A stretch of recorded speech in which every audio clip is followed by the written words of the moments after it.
काले रंग की हुडी, काली कॉम्बैट ट्राउजर्स और ऑलिव बॉम्बर जैकेट पहने 10 पैरा एसएफ का एक कमांडो रोज की तरह अपने लोहे की कुर्सी पर बैठा हुआ है।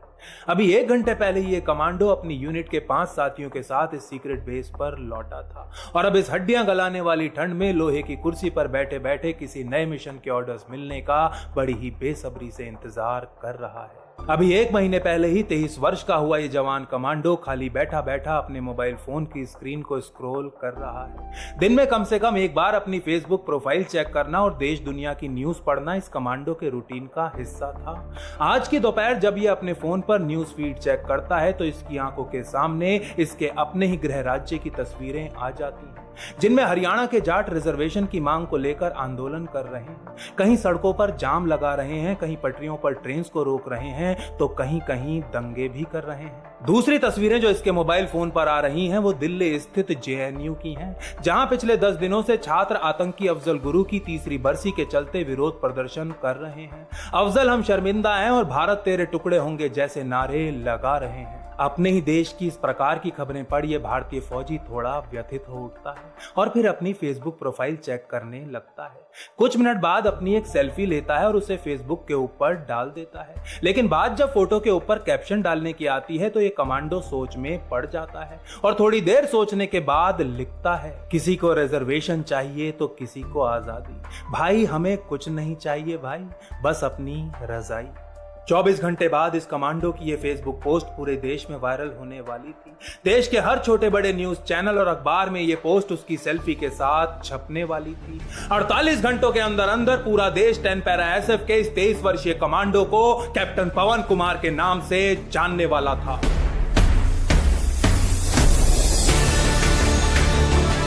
दो घंटे बाद कैप्टन पवन कुमार की लोकेशन से 40 किलोमीटर दूर 10 पैरा एसएफ के मेन बेस पर उनके team leader major Tushar Singh Tomar का फोन बजने लगता है। उनके फोन पर श्रीनगर के 15 कोर हेडक्वार्टर से कॉल आ रही थी, जिसमें बुरी तरह घबराई हुई एक आवाज उन्हें बताती है कि दोपहर के 4:20 पर पंपोर में कुछ आतंकी सीआरपीएफ की एक बस पर हमला करने के बाद जे.एंड.के एंटरप्रेन्योरशिप डेवलपमेंट इंस्टीट्यूट यानी कि जेकेईडीआई के कैंपस में घुस गए हैं, जहां इस समय 100 से ज्यादा कश्मीरी सिविलियंस भी मौजूद हैं। हड़बड़ी में कॉल काटने से पहले 15 कोर का यह ऑफिसर मेजर तुषार सिंह तोमर से कहता है, जल्दी अपनी टीम को ले पंपोर पहुंचो, यहां सिचुएशन किसी भयानक सपने से कम नहीं है।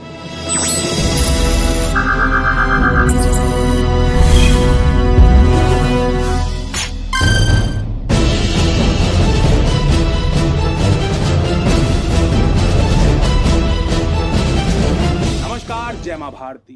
20 फरवरी 2016 को पंपोर में सीआरपीएफ की बस के ऊपर हुए इस आतंकी हमले में सीआरपीएफ के 2 आदमी हेड कांस्टेबल भोला प्रसाद और कांस्टेबल आर.के. रैना वीरगति को प्राप्त हुए थे, जबकि सीआरपीएफ के कई जवान घायल हो गए थे। बस के ऊपर हमला करने के बाद ये आतंकी पास से स्थित जेकेईडीआई की बिल्डिंग में जाकर छुप गए थे, जहां जम्मू कश्मीर के कोने कोने से सिविलियंस एंटरप्रेन्योरशिप यानी कि अपना खुद का एक बिजनेस कैसे शुरू किया जाए, उसको आगे कैसे बढ़ाया जाए, इस प्रकार की पढ़ाई करने वीकेंड्स पर आया करते थे। और इस शनिवार को भी इस बिल्डिंग के अंदर 100 से ज्यादा सिविलियंस मौजूद थे। जब भी किसी ऑपरेशन में सिविलियंस इन्वॉल्व हो जाते हैं तो फोर्सेस के लिए अपना काम करना कई गुना ज्यादा मुश्किल हो जाता है और ऐसे में पैरा एसएफ को समन करने के अलावा और कोई विकल्प नहीं रह जाता। उधर अवंतीपुरा में अपना फोन नीचे रखते ही मेजर तुषार सिंह तोमर अपने 2 स्क्वाड्स को जल्द से जल्द पंपोर पहुंचने का ऑर्डर दे देते हैं। इनमें से एक स्क्वाड तो कुलगाम में पेट्रोलिंग कर रहा था, जबकि दूसरा स्क्वाड शोपियां में था, जिसको कैप्टन पवन कुमार लीड किया करते थे। 23 वर्षीय कैप्टन पवन कुमार का जन्म हरियाणा के जींद जिले में स्थित एक छोटे से गांव में हुआ था। वो अपने माता पिता की एक लौती संतान थे और जब से उन्होंने होश संभाला था आर्मी में जाने के अलावा कोई दूसरा सपना नहीं देखा था। स्कूल की पढ़ाई पूरी करने के बाद एनडीए का एग्जाम क्लियर किया, एकेडमी में एक ऑलराउंड कैडेट रहे और ग्रेजुएट होने के बाद उन्हें 7th डोगरा रेजिमेंट में कमीशन कर दिया गया। लेकिन कैप्टन पवन कुमार तो एनडीए के दिनों से ही पैरा एसएफ में जाने के सपने देख रहे थे और उनका यह सपना अप्रैल 2015 में पूरा हो जाता है, जब उन्हें 10 पैरा एसएफ में सेलेक्ट कर लिया जाता है। मैरून बैज पहनते ही कैप्टन पवन कुमार अपने सीओ से जितना जल्दी हो सके उतना जल्दी उन्हें कश्मीर में पोस्टिंग देने का आग्रह करते हैं। असल में कैप्टन पवन कुमार जानते थे कि यदि कश्मीर में सर्व नहीं किया तो पैरा एसएफ में आना बेकार है। वो एक्शन के आसपास नहीं बल्कि उसके बीचों बीच रहना चाहते थे। कश्मीर आने के कुछ महीनों में ही कैप्टन पवन कुमार एक के बाद एक कई सफल काउंटर टेरर ऑपरेशंस को खुद लीड कर चुके थे। जैसे कि 3 अक्टूबर 2016 को पुलवामा में हुआ एक ऑपरेशन जिसमें 3 आतंकी मारे गए थे। कश्मीर आने के बाद से इस दिन तक केवल एक हफ्ता छोड़ कैप्टन पवन कुमार ने एक भी छुट्टी नहीं ली थी। एक भी दिन ऐसा नहीं गया था जब कैप्टन पवन कुमार आतंकियों की तलाश करने अपने बेस से बाहर ना निकले हों। मैसेज मिलते ही कैप्टन पवन कुमार अपने स्क्वाड को इकट्ठा होने के लिए कहते हैं और भारी बारिश के बीच मेजर तुषार और तीसरे स्क्वाड के साथ पंपोर जाने के लिए निकल पड़ते हैं। पंपोर में प्रवेश करते ही स्थानीय लोगों की भीड़ हाथों में पत्थर लिए 10 पैरा एसएफ के इन तीनों स्क्वाड्स का खूब स्वागत करती है। अपने ही देश में अपनी ड्यूटी करते हुए अपने ऊपर पत्थर बरसते देखना कैप्टन पवन कुमार के लिए कोई नई बात नहीं थी। अभी पिछले महीने ही एक ऑपरेशन के लिए पुलवामा जाते हुए भी कैप्टन पवन कुमार और उनके साथियों के ऊपर लोकल्स ने खूब पत्थर बरसाए थे। एक पत्थर तो कैप्टन पवन कुमार के मुंह पर आकर लग गया था, जिसकी वजह से उनके आगे के 3 दांत पूरी तरह टूट गए थे। लेकिन फिर भी सर से पैर तक लदा ये भारतीय कमांडो, जिसके खाली हाथ भी किसी घातक हथियार से कम नहीं थे, चुपचाप ही आगे बढ़ता रहा था।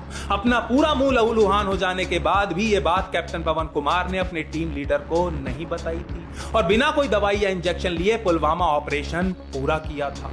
और आज 20 फरवरी 2016 की शाम भी कैप्टन पवन कुमार पत्थर फेंकती भीड़ को चीरते हुए जेकेईडीआई की बिल्डिंग की तरफ बढ़ना शुरू कर देते हैं। काफी दूर से ही उन्हें ऑटोमेटिक राइफल्स और ग्रेनेड्स के धमाकों की आवाजें आना शुरू हो जाती हैं, जो हर बढ़ते कदम के साथ तेज होती जा रही थी। जैसे ही पैरा एसएफ के स्क्वाड्स बिल्डिंग के बाहर पहुंचते हैं तो सबसे पहले उनकी मुलाकात सीआरपीएफ, राष्ट्रीय राइफल्स और जेएंड के पुलिस एसओजी के ऑफिसर्स के साथ होती है, जो बिल्डिंग में फंसे सिविलियंस को बाहर कैसे निकाला जाए इसके ऊपर विचार विमर्श कर रहे थे। लोकेशन पर पहुंचते ही मेजर तुषार को समझ में आ जाता है कि 15 कोर का वो ऑफिसर इतना ज्यादा क्यों घबराया हुआ था, इस दृश्य को एक भयानक सपने जैसा क्यों बता रहा था।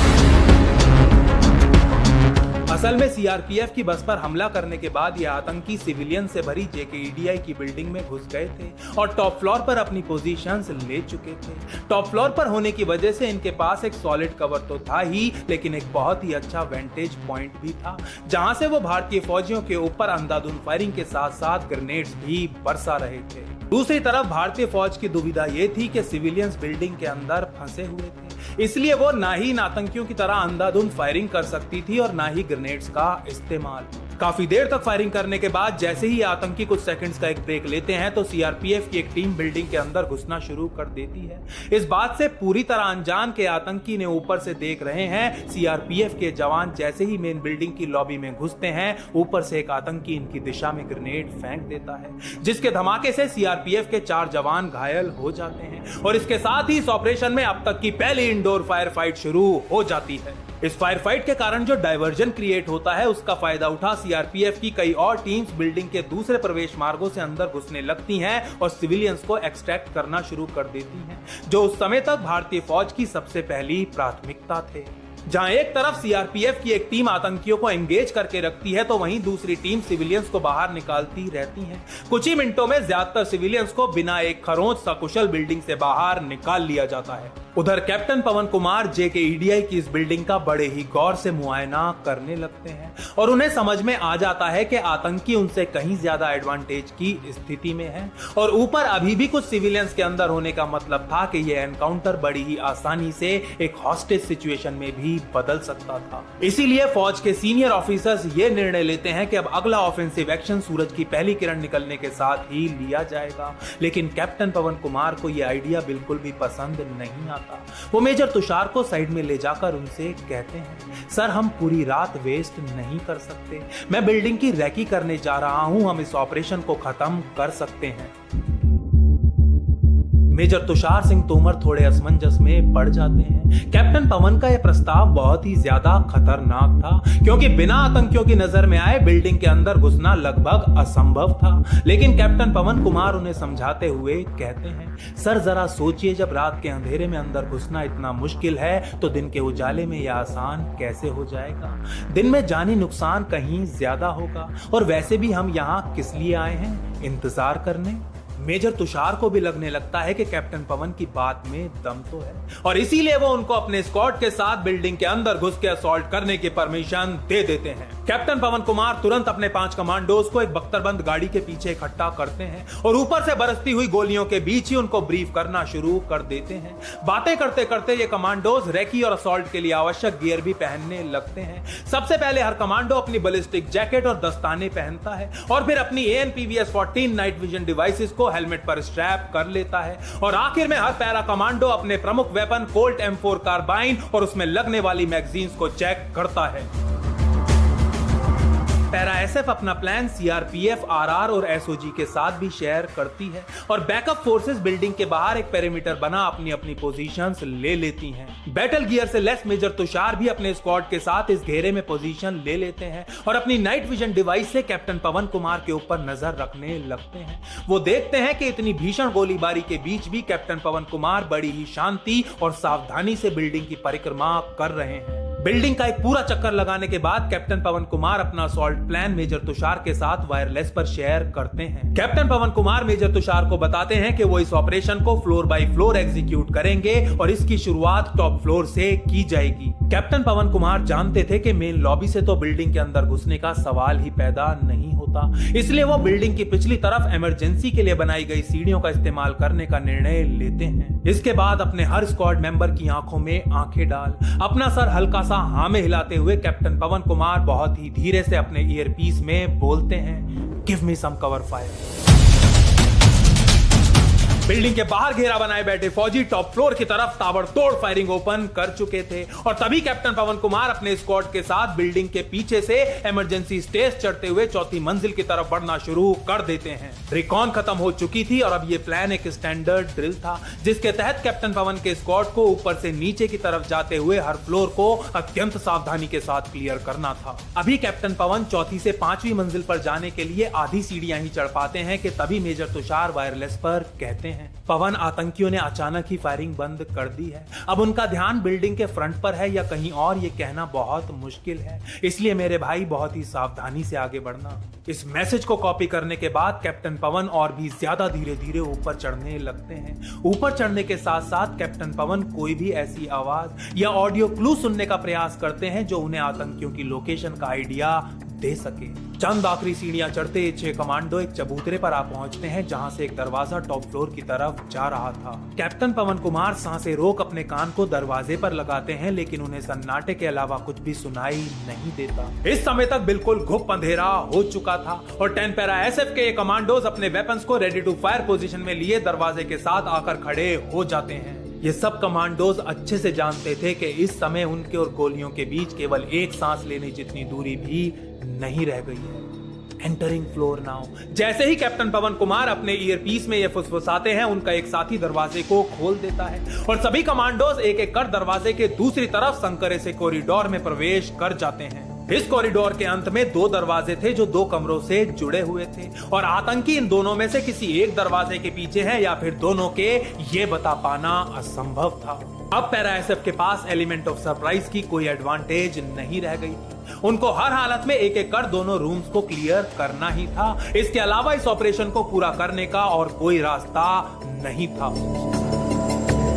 कैप्टन पवन कुमार एक दरवाजे की तरफ इशारा करते हुए अपने स्काउट को वो दरवाजा तोड़ने का आदेश देते हैं। स्काउट आगे बढ़कर कोशिश करता है लेकिन वो दरवाजा नहीं टूट पाता कि तभी कैप्टन पवन तेजी से आगे बढ़ते हैं और जोर से दरवाजे पर एक एक मार देते हैं। जैसे ही धड़ाम कर दरवाजा खुलता है, कमरे के अंदर से ताबड़तोड़ गोलियों की बौछार शुरू हो जाती है। गोलियों से बचने के लिए कैप्टन पवन बिजली की फुर्ती से हेड रोल मारते हैं और कमरे के अंदर घुस जाते हैं और अब गोलियां बरसा रहे उस आतंकी से केवल 2 मीटर की दूरी पर होते हैं। बुरी तरह घबरा चुका आतंकी एक बार फिर अपनी राइफल के ट्रिगर को दबा देता है और इस बार कैप्टन पवन को 2 गोलियां लग जाती हैं, एक उनके कंधे में और दूसरी बाईं छाती में। लेकिन इससे पहले कि वो आतंकी तीसरी बार अपना ट्रिगर दबा पाता, कैप्टन पवन कुमार का हाथ उसकी राइफल की नली पर होता है और इस बार वो आतंकी से पहले अपना ट्रिगर दबा देते हैं। यह आतंकी वहीं खड़ा खड़ा रेत की बोरी की तरह ढह जाता है। वायरलेस पर गोलियों की आवाज सुन रहे मेजर तुषार को जैसे ही पता चलता है कि कैप्टन पवन को गोलियां लग चुकी हैं, वो उनको पीछे आने और दूसरे कमांडोज को आगे जाने देने का आदेश देते हैं।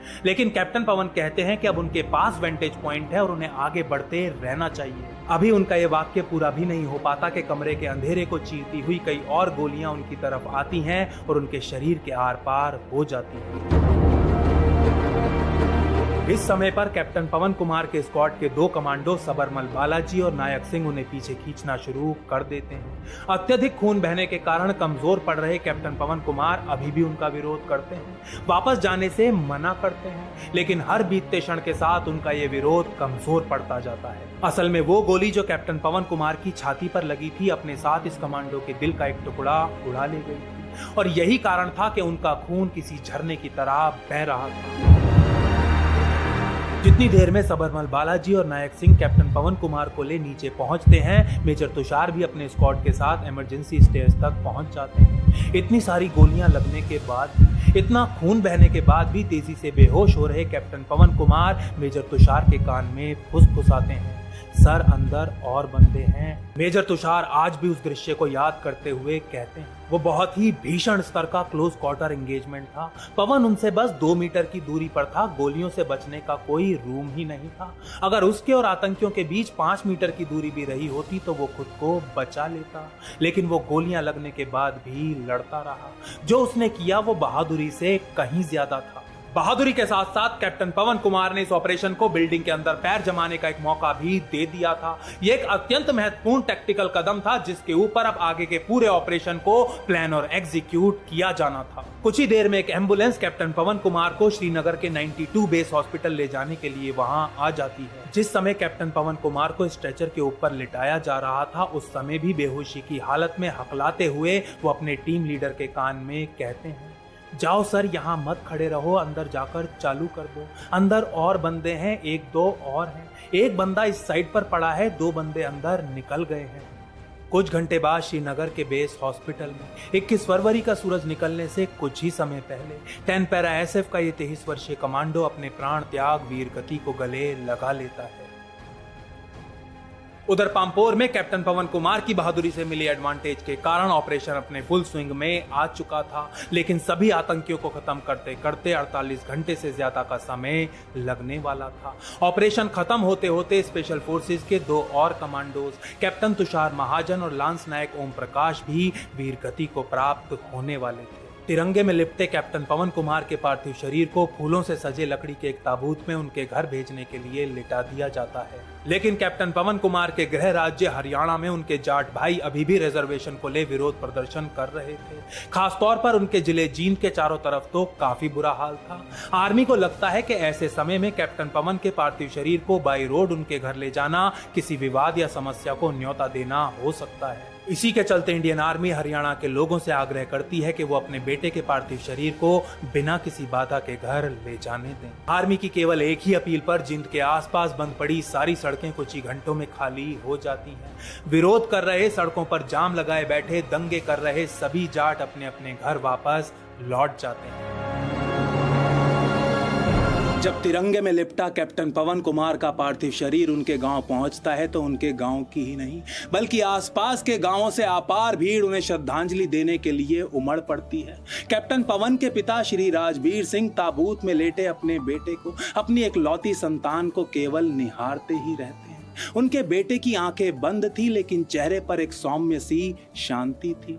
श्री राजबीर सिंह अपने बेटे के पास नीचे बैठ जाते हैं और बिना कुछ बोले बस उसके बालों को सहलाते रहते हैं। कैप्टन पवन कुमार की माता जी को भी घर से बाहर लाया जाता है। वो किसी तरह लड़खड़ाते हुए ताबूत तक पहुंच तो जाती हैं, लेकिन अपने बेटे के चेहरे को देखते ही बेहोश होकर गिर पड़ती हैं। अपनी एकलौती संतान को खो देने वाले फौलादी दिल के राजबीर सिंह उस दिन मीडिया के सामने आते हैं और कहते हैं, जी मेरा तो बस एक ही बच्चा था जिसे मैंने इस देश को दे दिया, इस देश की आर्मी को दे दिया। एक बाप के लिए इससे ज्यादा गर्व की बात और भला क्या हो सकती है। वहां खड़े मीडिया वाले भी खुद को रोने से नहीं रोक पाते। तेरी राहत के अखियां जाने कैसा कैसा होए जिया, तेरी राहत के अखियां कैसा कैसा होए जिया धीरे धीरे आंगन उतरे अंधेरा मेरा दीप कहाँ। मैं गर्व हूँ, साथी से भी पूरी गर्व है मेरे। अब मेरा बेटा शहीद हुआ है, अकेलौता बच्चा था मेरा। हाँ, एक ही था, अब देश की सेवा करेगा, लेकिन उसने पूरा काम किया अपना। मैं इस पर गर्व है। आजा सांझ